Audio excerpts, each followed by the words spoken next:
PMC Hindi से जुड़े latest updates पाने के लिए हमें सोशल मीडिया पर फॉलो करें। हम किसी को फॉरगिव जल्दी करते ही नहीं, सारी ज़िंदगी एक रंजिश लेकर चलते हैं कि इसने ऐसा किया था और ये ऐसे ही हो रहा है और ये ऐसे होना चाहिए या मैं ऐसा नहीं करूँगा। तो यही मैं ऐसा सोचती हूँ कि यही थॉट हमारे को कर्म बंधन में बांधती है। तो मेरा ऐसा था कि इस कर्म बंधन से हम कैसे निकलें। हम हैं PSSM पत्री जी के संग, हम हैं PSSM सांसों के संग। नमस्कार दोस्तों, आपका फिर से स्वागत है आपके अपने शो हम हैं PSSM में। पिछले एपिसोड में हमारे साथ जुड़ी थी राजश्री सोनी जी, जिन्होंने अपना ही मृत्यु देखा और ऐसे ही बहुत सारे उनके मृत्यु के अनुभव हैं जो हम जानेंगे उनसे। तो राजश्री जी, आपका बहुत बहुत स्वागत है फिर से हम हैं PSSM में। धन्यवाद। तो पिछले एपिसोड में आपने अपने बताया कि कैसे आपने अपने मृत्यु देखी, तो क्या ऐसे ही मृत्यु के और भी आपके कुछ अनुभव हैं? मृत्यु को लेकर मेरे मन में बहुत सवाल थे। पहले जैसा मैंने किसी का मृत्यु देखा रिश्तेदार में या कहीं पे, तो मैं बहुत घबरा जाती थी। और उसी मतलब जैसा बचपन में तो शायद सारे ही बच्चे घबराते होंगे, तो मैं भी अपने आप को वैसे ही समझकर उस डर को मैंने मतलब सोच लिया कि दिस इज़ नेचुरल। लेकिन मेरा एक जो अनुभव है, मेरी दादी का जब मृत्यु हुआ, so it was an accidental death. लेकिन उस वक्त जो मेरे अंदर डर पैदा हुआ वो मैं कई महीनों तक भूल नहीं सकी थी। मुझे रात के अंधेरे में भी जाने से डर लगने लगा था। और मतलब मैं हर वक्त ऐसा कहीं मुझे कुछ काला भी दिख जाए तो मैं डर जाती थी, क्योंकि उनकी जो मृत्यु का समय था वो मतलब इट वाज, जैसे मैंने बताया ना, इट वाज एन एक्सीडेंटल। तो वो रात में हुआ था एंड सुबह मुझे पता चला कि शी इज़ नो मोर। तो वो रात वाला भय, मतलब मैं रात होते ही मुझे डर लगना शुरू होता था कि अब क्या होगा। तो वो डर से मतलब वो दौर गया। कुछ साल के बाद में ऐसा हुआ कि उस डर से तो मैं थोड़ा बहुत बाहर निकली। जैसे उस वक्त भी मैं थोड़ा मेडिटेशन, ज़्यादा नहीं, थोड़ा करती थी। उसके बाद एक एक्सपीरियंस हुआ कि मेरे दादाजी की मृत्यु का। तो उस वक्त भी मुझे कई दिनों से उनको मिलने जाना था, मैं नहीं जा पा रही थी, तो मेरे अंदर दुख पैदा हो गया। तो ये एक डिफरेंट एक्सपीरियंस था कि जब दूसरी मृत्यु मेरे घर में मेरे रिश्तेदार की हुई, तो मेरे अंदर बहुत सारा दुख वो हो गया था कि मैं उनको जा नहीं पाई, मैं उनको समय से मिल नहीं पाई।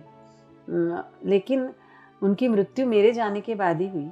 जैसा मैं 1 महीने से मेरे पापा बोल रहे थे कि उनको मिलने आओ, बट मैं जा नहीं पा रही थी कुछ कारणवश, फैमिली उसके लिए। तो मैं जब गई तो उस दिन शाम में मेरे हाथ से उन्होंने चाय पी, और दूसरे दिन चाय पी के मतलब जैसा उनको एक बहुत जोर की उल्टी हुई और नहीं लेफ्ट। तो मेरे अंदर हमेशा एक दुख रहा कि मैं पहले मतलब मेरी वजह से ये इतने दिन तड़पे हैं। तो मेरे अंदर वो हमेशा दुख रहा है कि मेरी वजह से वो इतना तड़पे। लेकिन फिर उसके बाद जैसा है ना, बोलते ना कि हर समय जैसे जाता गया, मैं मेडिटेशन में और अंदर उतरती गई, तो मुझे थोड़ी सी और एनर्जी मिलती गई। मैं वहाँ से भी बाहर आई और हमेशा फील करती रही कि नहीं, मेरे लिए दादाजी रुके तो मुझे कुछ टीचिंग देने के लिए रुके थे। एंड इसलिए अपने आप को फिर मैंने सेटिस्फाई कर लिया कि वो मुझे कुछ उनको सिखाना था। और जैसे जैसे मैं मेडिटेशन में उतरी, तो मेरा मृत्यु को लेके ये जो भय, मतलब डर और जो दुख था, ये थोड़ा थोड़ा कम होने लग गया। उसके बाद ऐसा हो गया कि मुझे जैसे कोई किसी का मृत्यु, मतलब उसके बाद एक किस्सा हुआ कि मेरी नानी जी बीमार हुई। वो बीमार हुई तो मेरी मम्मी ने बोला उनको मिलने आना है, और मैं उनको मिलने गई। मेरे बच्चों की एग्ज़ाम्स थी, तो मैंने बोला मैं एक दिन सुबह में आती हूँ, मिलेंगे और रात में मैं वापस आ जाऊँगी। मतलब मुझे वापस हैदराबाद आना था, तो मैंने वैसे ही टिकट्स बना ली थी अपनी, और मैं वहाँ गई, उनको मिली, उनको मिल के वापस भी आई। मतलब मम्मी के वहाँ से 2 घंटे की दूरी पे था मेरे नानी का गाँव। तो मैं वापस भी आई। फिर वो बोलते ना इंट्यूशन समथिंग, तो मुझे वापस हैदराबाद जाने का मन नहीं था। तो मैंने मम्मी को बोला कि नहीं, मैं हैदराबाद नहीं जाऊँगी, चलो वापस नानी के पास जाते हैं। उस वक्त मैं भगवत गीता को जो हिंदी भावार्थ है वो बहुत पढ़ती थी और मानती थी कि मृत्यु के समय भगवत गीता का बहुत मतलब पढ़ना चाहिए, और बस इतना ही मेरे दादाजी ने मुझे सिखाया था। तो मैं वहाँ गई मेरी नानी के पास और पूरी रात भर मैंने भगवत गीता पढ़ी। दूसरे दिन सुबह मतलब वो दिन ऐसा था, हनुमान जयंती कुछ था, और सारे लोग मतलब जैसे नानी को पसंद था कि हनुमान जयंती को नानी मटकी का दान करती है, फ्रूट्स का दान करती थी, तो मेरे मामा जी मामी जी सारे बच्चे लोग सब इस काम में लग गए और मैं उनके पास थी। एंड द लास्ट मोमेंट जब वो बोल रही है कि मैं जा रही हूँ, उस वक्त सिर्फ मैं अकेली उनके पास थी। तो ये इंट्यूशन फिर मुझे रियलाइज़ हुआ कि इसीलिए मुझे वापस बुलाया गया है और मैं वापस हैदराबाद नहीं गई। तो यहाँ से मेरी जर्नी थोड़ी सी मृत्यु को लेकर बदल गई कि हमको पता चल जाता है या हमको कोई इंट्यूशन दे देता है, आपको बता कर जाता है, ये वाला। तो यहाँ मेरा थोड़ा और भय कम हुआ, और जब भगवत गीता मैंने पढ़ी तो उसके बाद से तो और थोड़ा मैं डीपली उसमें हो गई कि जैसा हम मेडिटेशन में सीखे, या मैंने पहले फर्स्ट उसमें सीखा था आत्मा और शरीर, तो आत्मा सिर्फ शरीर को छोड़कर जाती है, तो ये वाला थोड़ा सा नॉलेज मेरा बढ़ने लगा। उसके बाद मतलब ये किस्सा भी जैसा कुछ 15-20 साल पुराना होगा। उसके बाद फिर जब भी कुछ ऐसा फैमिली में कुछ होता था, कोई मेरे क्लोज है, उनका भी डेथ का मुझे जैसे कोई इंट्यूशन आ जाता था, ऐसा फीलिंग मुझे होने लगी। मेरी मासी सास, मेरे हस्बैंड की मासी, वो बहुत सीरियस थी, हॉस्पिटलाइज थी 5-6 दिन से। अचानक एक दिन सुबह मैंने मेरी सास को उठाया सुबह 4 बजे, चलिए हॉस्पिटल जाएंगे। मेरी सास गुस्से में आई कि आज त्योहार है, इतनी सुबह सुबह पहले क्यों हॉस्पिटल। मैंने बोला नहीं चलेंगे हॉस्पिटल। और हम लोग 4-4:15 को हॉस्पिटल पहुँचे और 5 बजे मेरी मासी सास की डेथ हो गई। तो मुझे ऐसा लगा कि जैसे मुझे बुलाया गया वहाँ पे कि तुम यहाँ रहो, तो उस हिसाब से ऐसी फीलिंग मेरे अंदर आई। उसके बाद भी और एक किस्सा ऐसे ही हुआ, मेरे हस्बैंड के फूफा जी का डेथ हुआ। उस वक्त भी उन्होंने मतलब उस वक्त भी मुझे ऐसा था कि उनको सारे लोग मिल जाए, मतलब वो इतने उम्र के थे ना कि सारे लोग मिल लो तो अच्छा। तो दिवाली का समय था, दिवाली हो गई थी, और मेरे सिस्टर इन लॉज वगैरह उनको हमेशा मतलब वो जाते हैं उनके यहाँ, लेकिन वो 2 दिन बाद जाने वाले थे। पता नहीं क्या था, मैंने उनके पीछे पड़ गई कि तुम जाके मिल के आओ, मैं तो मिल के आई हूँ, तुम जाके मिल के आओ। तो मेरे बार बार बोलने के बाद वो लोग जाके आए, और सच में भी मतलब आज शाम में वो गए, नेक्स्ट दिन सुबह में उनका मतलब उन्होंने शरीर छोड़ा। तो ये सारे इंट्यूशंस के बाद मुझे ऐसा लगने लगा कि जो मृत्यु को लेके मैं शुरुआत में जो मैं भयभीत होती थी, जो डर मतलब उस वक्त का अगर मैं सीन भी याद करूँ तो मुझे कभी कभी अभी भी रोंगटे खड़े हो जाते हैं उस समय का। लेकिन ये मतलब मृत्यु को लेकर जो हमने मृत्यु एक नॉर्मल चीज़ है कि शरीर हमने मतलब जिस तरह से हम रोज़ कपड़े बदलते हैं, तो शरीर भी मतलब हमारी आत्मा भी इस समय के बाद कपड़े बदलेगी। ये एक नॉर्मल सी फीलिंग मेरे अंदर आने लग गई। इसके बाद का रिसेंट एक किस्सा है कि मेरे ननद के हस्बैंड, उनको कुछ बीमारी वगैरह नहीं थी, बट ही वॉज नॉर्मल। वो हमेशा बोलते थे कि 60 साल का हुआ तो ऐसे जाऊंगा कि पता ही नहीं चलेगा और आप ढूंढते रह जाओगे। वो बार बार ये बात मुझे ही बोलते थे कि आप ढूंढते रह जाओगे, आपको मिलेगा ही नहीं। तो मैं ऐसा बोलती थी, आपको पता थोड़ी है कि आप कब जाने वाले हो। हंसती थी मैं उन पर। लेकिन एक दिन ऐसा आया कि उनको सिर्फ बुखार आया और वो मेरे हॉस्पिटल में हॉस्पिटलाइज थे। दूसरे दिन अचानक से उनकी तबीयत थोड़ी ख़राब हुई। उनके एक्शन से मुझे लग रहा था कि ही इज़ टेलिंग कि अब मेरा समय हो गया, पर हम जिंदा रहते तब हम बोलते नहीं हैं। तो मैंने भी किसी को ये बात बताई नहीं थी। फिर उनकी तबीयत थोड़ी बिगड़ने लगी तो हमको दूसरे हॉस्पिटल उनको शिफ्ट करना पड़ा। उस वक्त उन्होंने मुझे इंट्यूशन क्लियर कर दिया कि अब वो वापस नहीं आएंगे। उन्होंने मुझे बाय किया एंड दैट वाज, ये तब तक हम जानते नहीं हैं, लेकिन जब सच में इंसान चले जाता है उसके बाद रियलाइज़ होता है कि हाँ, ये बात वो बता कर गए थे।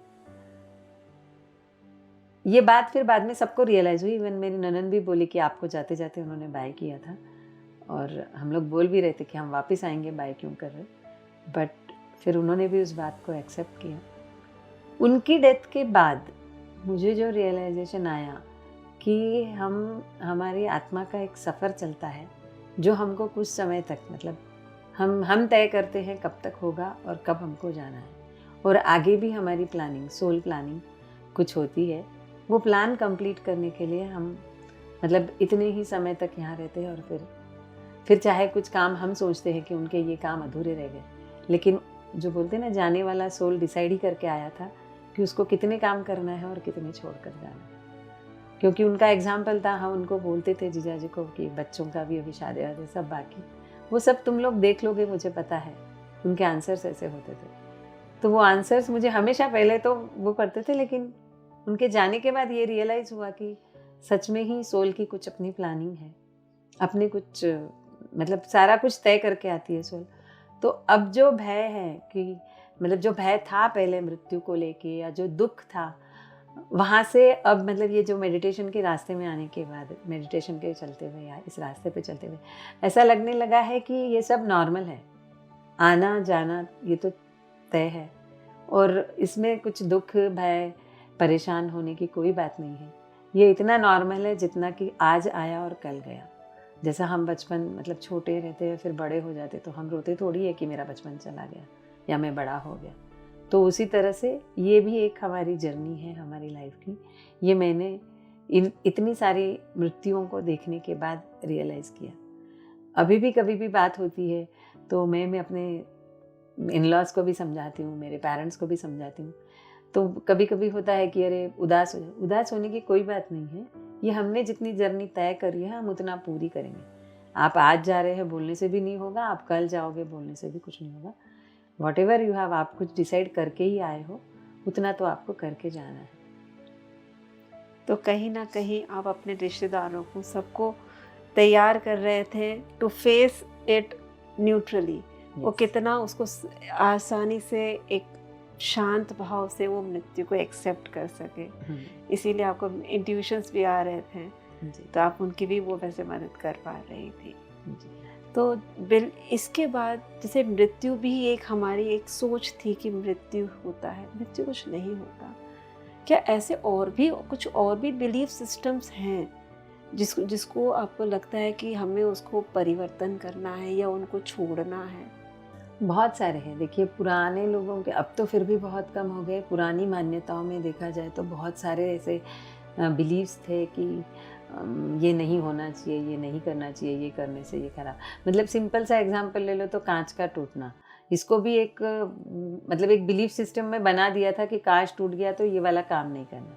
लेकिन इसको अगर हम पॉजिटिवली लो कि कांच बिखरे हैं और हम वहाँ से जाएंगे तो शायद हमारे पाँव में चुभ जाए, या उससे सेफ्टी रहने के लिए ये सब है। बाकी हमारे आगे के कोई शुभ कार्य में इसका कोई इंट्यूशन नहीं या कुछ रोल नहीं है। तो जब तक हम ये बिलीफ तोड़ेंगे नहीं, वो टूटेगा नहीं। एक दिन मेडिटेशन में ही मुझे आंसर मिला कि हमारे ऊपर 200 साल अंग्रेज़ों ने राज किया, मुसलमानों ने राज किया। I should not tell exactly, but फिर भी तो उनकी धारणा में तो मतलब वो 4 दिन एक औरत किसी काम की नहीं है तो उसको हटा दो, तो और हटा दो यानी उसको अछूत बना दिया, और फिर अछूत बना दिया तो उसको ऐसा बता दिया कि पूजा ना करे, पाठ मतलब मेडिटेशन ना करे, कुछ ना करे, ताकि उसके अंदर की वो दुर्गा शक्ति भी खत्म हो जाए। और शायद उसी के बाद से नारी अबला बनी। उसके पहले तो मैंने कहीं नहीं सुना कि नारी अबला थी। तो नारी मतलब आज भी हम पढ़ते हैं, सुनते हैं नारी शक्ति सबसे महान, तो फिर नारी अबला कैसे हुई? तो शायद ये वाला इंट्यूशन मेरे अंदर मतलब बहुत वो हुआ। और फिर मुझे एक एक्सपीरियंस लेने का भी मौका आ गया। वो बोलते हैं ना कि हम ज़्यादा जब यूनिवर्स को पूछते हैं तो universe will only give answers. तो एक मेरे घर में एक बड़ी पूजा थी और मुझे वो पूजा में बैठना था, एंड मेरे साथ ऐसा हुआ, मेरे पीरियड्स आ गए, बट स्टिल बस यूनिवर्स को मैंने अपने आप को सरेंडर किया, और मैंने वो 5 दिन की बड़ी पूजा मैंने पूरे उससे करी, और अपने आप को फील किया कि मेरे अंदर सच में दुर्गा शक्ति है, और मेरे अंदर सच में कुंडलिनी मेरी जागृत, मतलब मैं इस अवस्था में पूजा कर रही हूँ कि मेरी कुंडलिनी पूरी जागृत है। और उसका हम हर चीज़ का आंसर चाहते हैं कि इसका प्रूफ हो कि मैं राइट हूँ, या ये जो कुछ हो रहा है राइट है। तो मैंने भी यूनिवर्स से मांगा कि अभी मैंने कर तो लिया है, डर भी है, मतलब कहीं एक कोने में डर है, ठीक है, इंट्यूशन को ज़्यादा फॉलो कर रही हूँ क्योंकि मैं सुनती लोगों की कम ही हूँ, मैं अपनी इंट्यूशंस को पहले से ही ज़्यादा फॉलो करती हूँ। तो जब मेरे पूरे उस पूजा के फोटोज़ एंड एल्बम्स आए, तो मेरे नहीं, मेरे पूरे घर के रिलेटिव सारे वो फोटोज़ देख रहे थे एंड दे वर टेलिंग कि हमने सिर्फ सुना था कि हवन की अग्नि में ऐसे ऐसे आकार बन जाते हैं, और मेरे पास तो उसका साक्षात मेरे पास फ़ोटो है कि हवन की अग्नि में एकदम से दुर्गा नज़र आई। उसके बाद मैंने अपने आप को 100% ये कर दिया कि यस, जो मेरा इंट्यूशन था, जो मेरी बिलीफ सिस्टम जो हमने समाज में बना के रखी है, ये मैं जानती हूँ ये शायद तोड़ना बहुत मुश्किल होगा, हर किसी के पास इसके अलग अलग तरीके के क्वेश्चंस होंगे, बट मैंने तोड़ा है तो शायद और भी कोई तोड़े। बिल्कुल इसको आप आजमा सकते हैं and they can get the good answer. तो आपने तो यूनिवर्स से पूछा और यूनिवर्स ने भी आपको एक प्रैक्टिकली एक फिजिकल प्रूफ भी दे दिया कि यस, उस बिलीफ सिस्टम को तोड़कर आपने जो आगे अपने कदम बढ़ाए वो बहुत सही कदम है। तो आपने अपने बिलीफ सिस्टम से आगे बढ़कर अपने आप को और एक नए स्तर पर आप अपने आप को लेकर आई जी। आपकी पूरी जर्नी में हमने यही देखा कि आप बिन निस्वार्थ भाव से आप लोगों की सेवा कर रहे हैं कि उनके ग्रोथ, उनके एवोल्यूशन में आप किस तरह से भी उनकी मदद कर सकें। तो हम जो देते हैं तो हमें लाइट फील होता है, अच्छा लगता है। क्या आपके साथ कभी ऐसा हुआ कि आपने कुछ किया और उससे दूसरे व्यक्ति को बहुत अच्छा या लाइट फील हुआ हो? तो जो मैंने एक्सपीरियंस शेयर किया उसमें जो लास्ट मैंने आपको एग्जांपल दिया था कि हमारे जीजा जी का डेथ हुआ था and he was telling bye to me, तो वो वाले उस समय मैंने मतलब जान लिया कि ये तो सत्य है। और यहाँ पर मतलब मृत्यु के बाद मतलब जीवन भर हम एक देख सकते हैं कि देखिए जीवन भर हम थैंक्स गिविंग, ग्रेटिट्यूड तो हम बहुत आसानी से दे देते हैं, मतलब वो कोशिश भी कर लेते हैं, लेकिन फॉरगिवनेस हम कभी नहीं देते। तो हम किसी को फॉरगिव जल्दी करते ही नहीं हैं, सारी ज़िंदगी एक रंजिश लेकर चलते हैं कि इसने ऐसा किया था और ये ऐसे ही हो रहा है और ये ऐसे होना चाहिए या मैं ऐसा नहीं करूँगा। तो यही मैं ऐसा सोचती हूँ कि यही थॉट हमारे को कर्म बंधन में बांधती है। तो मेरा ऐसा था कि इस कर्म बंधन से हम कैसे निकले कि हम किसी को फॉरगिव जल्दी नहीं कर पाते। तो दैट वाज माय फर्स्ट, मतलब मैंने कोशिश करी थी कि उनको ले जाने के लिए जब पूरे लोग तैयार थे, उनकी शैया तैयार थी, उस वक्त मैंने सबको 1 मिनट के लिए मतलब मैंने रिक्वेस्ट करी कि 1 मिनट सारे लोग रुकिए। तो सब लोग थोड़े से क्वेश्चन में हो गए कि मुझे क्या बोलना है। एवरीवन वाज सरप्राइज्ड, लेकिन मैंने सबको बोला कि अभी इनका तो मतलब हो गया है कि इन्होंने अपना शरीर त्याग कर लिया है, लेकिन एक प्रार्थना हम ज़रूर करें कि पूरी ज़िंदगी मतलब हमने उनके लिए कभी कुछ रंजिश हमारे मन में रखी है, तो हमने एक फॉरगिवनेस का एक मेडिटेशन मैंने करवाया, जहाँ पर मैंने सबको मौन रखकर 2 मिनट ध्यान रख कर ये बताया कि आपकी ज़िंदगी में हमने इतनी रंजिशें हमारे मन में पाल के रखी थी आपके लिए, तो इसके लिए हम आपको आज फॉरगिव करते हैं and you are release now. और उनसे भी प्रार्थना करी कि आपके मन में भी जाते वक्त अगर किसी के प्रति कोई रंजिश हो तो यू ऑल्सो फॉरगिव अस। तो दोनों तरफ से जब फॉरगिवनेस होगा तो आई फील, मतलब जब मैंने ये बोला तो I was feeling so light कि मेरे मतलब कितना सारा बोझ उतर गया है कि हमने फॉरगिव कर दिया किसी को, कि ताकि ये वाला बोझ वो अगले जन्म तक ना लेके जाए, कि जो हमने रंजिश का वाला बोझ हम अगले जन्म तक ना लेके जाए। तो ये थॉट प्रोसेस के साथ मैंने वो सब करवाया था।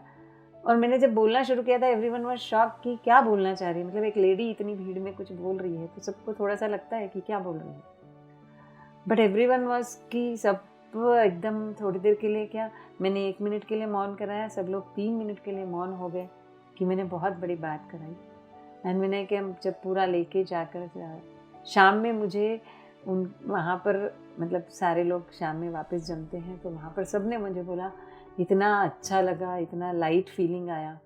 This was the feedback from others. उनके फैमिली मेम्बर्स ने भी बोला कि तुमने जो ये ध्यान कराया, देखिए भाई भाई में अनबन होती है, फ्रेंड्स में होती है और वही बिजनेस में होती है, और वही जो रंजिश है हम जिंदगी भर लेके ही चलते हैं, हम कहीं उसको छोड़ते ही नहीं है।